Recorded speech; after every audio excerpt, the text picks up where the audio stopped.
Empower HR is a Midwest-based company that provides unmatched human resources outsourcing for small to mid-sized businesses. We deliver what matters to you through authentic connections and relentless accountabilities. We help our clients through many difficult employee scenarios, one of them being how to handle conversations when emotions are running high, or as we like to call them at Empower, courageous conversations.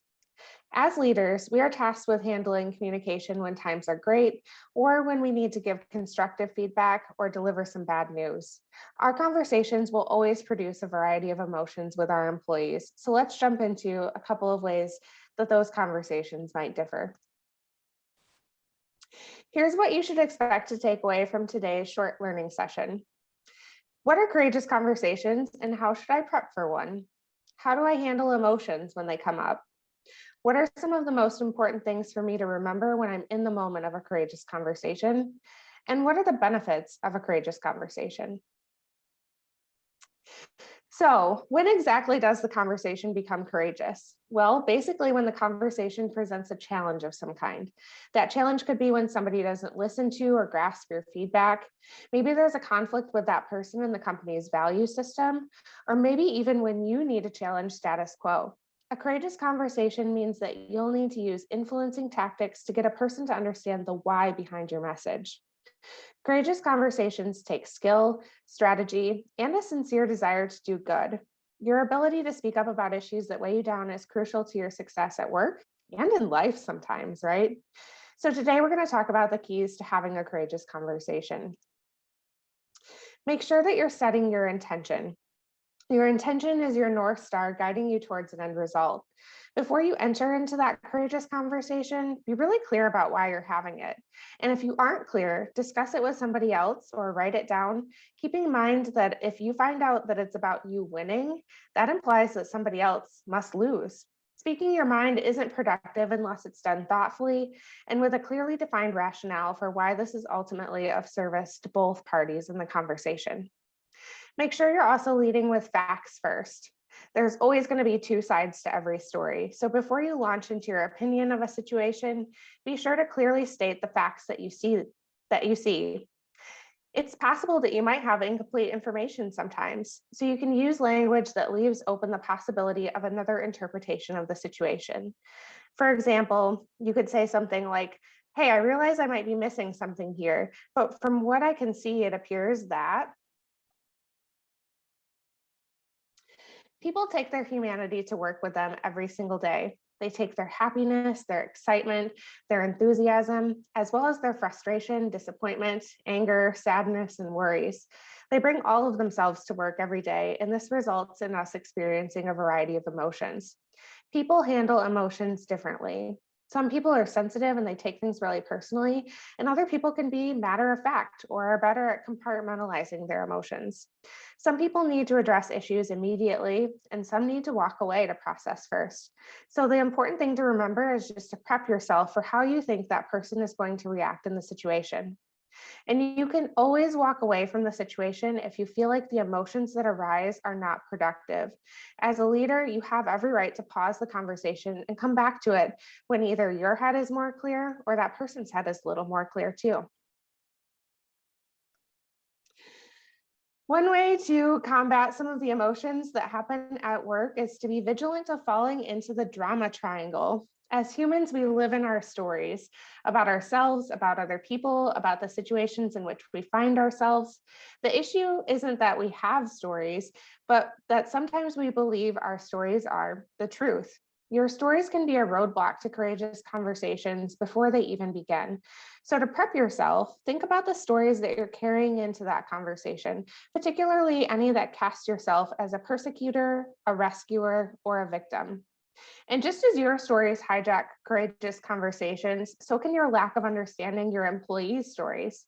So, taking the time to genuinely listen to and understand your employee's story builds trust and makes the other person more receptive to your influence.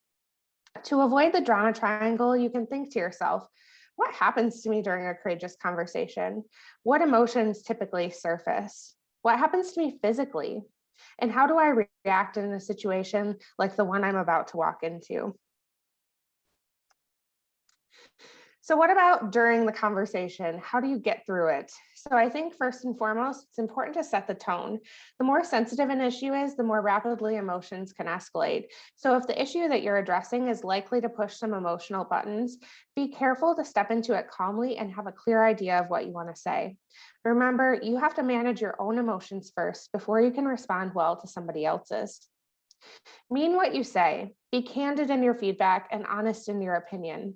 Say what you sincerely believe needs to be said, even if you know somebody else might not necessarily enjoy hearing it. People can intuitively tell when you aren't being sincere about something, so don't sugarcoat the truth in fluffy compliments or disingenuous flattery. Share what it is that you want to say, but you can phrase it in a way that your employee knows that you still have a lot of respect for them. Make sure that you're also listening to understand. So instead of thinking about what you want to say while the other person is talking, really take a step back and listen to them. Pay attention to their eye contact and their body language, take in the tone of their voice, as well as what they're actually saying. Don't interrupt. The best way to make somebody feel like they're not being heard is to interrupt or talk on top of them.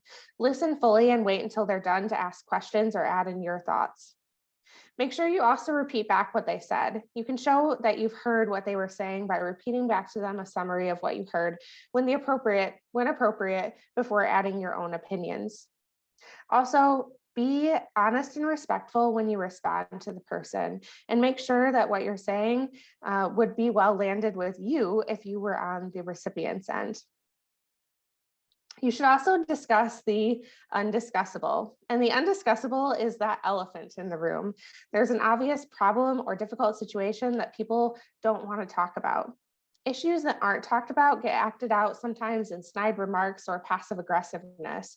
So when you're discussing something that's sensitive, what's left unsaid is often what the conversation really needs to be about. Issues don't just go away on their own, and the effect of letting them bubble up for long periods of time is costly. The cost of engaging in courageous conversation far outweighs the discomfort that you're going to feel for a little bit while having it. Be sure to be clear in your requests and commitments. So when you're going into courageous conversation, be clear about the actions or outcomes that you'd like to see, and don't assume that somebody else knows what you want them to do. Likewise, only agree to things that you're clear that you can do. If you can't find common ground or a path to move forward, at least agree to stay in the dialogue with that person. And if appropriate, again, it's okay to schedule another meeting to continue the discussion. It's okay to disagree in the moment, but try to find a way forward, maybe sometimes later on. And then make sure that you're also staying future focused. There's a reason why so many people excel at laying blame or criticizing other people's mistakes. It's easy. Having a courageous conversation takes more discipline. So regardless of how many stones you'd like to throw sometimes, let them go and focus instead on what you'd like to see from your employee in the future. Being humble does not mean having a poor opinion of yourself, but rather accepting yourself and your many good qualities, as well as your limitations, and recognizing that other people have good qualities that are equally valuable as yours. When we share something with somebody that has implied criticism, we shouldn't really be surprised when they get defensive. But you can counter their defensiveness by distinguishing the problem from the person and invite their input in how to address the issue. You should be willing to ask for help in figuring out a better path moving forward, and acknowledging that you don't have all of the answers sometimes, but you want to work together with your employee to find it. Just as you appreciate when others share about their own struggles openly with you, so too will your employees appreciate your own candor and vulnerability in these moments. It's not enough to simply include people at the table, but as a leader, we're charged with amplifying people's voices and clearing barriers for them, and appreciating everybody for their own unique backgrounds. A sense of belonging means that people can bring themselves to work and not feel like they're a different person at work than they are at home. Courageous conversations lead to this sense of belonging, and belonging is all about how we feel when we're at work. Do you feel valued? Do you feel like you should be there? Do you feel like your ideas and perspectives matter? Courageous conversations allow us to build an authentic connection with our employees.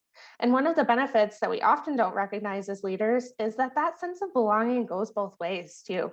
When you feel empowered as a leader to have a courageous conversation with your employees, you also feel a sense of value and belonging in your role.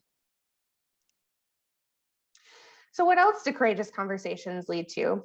Well, trust.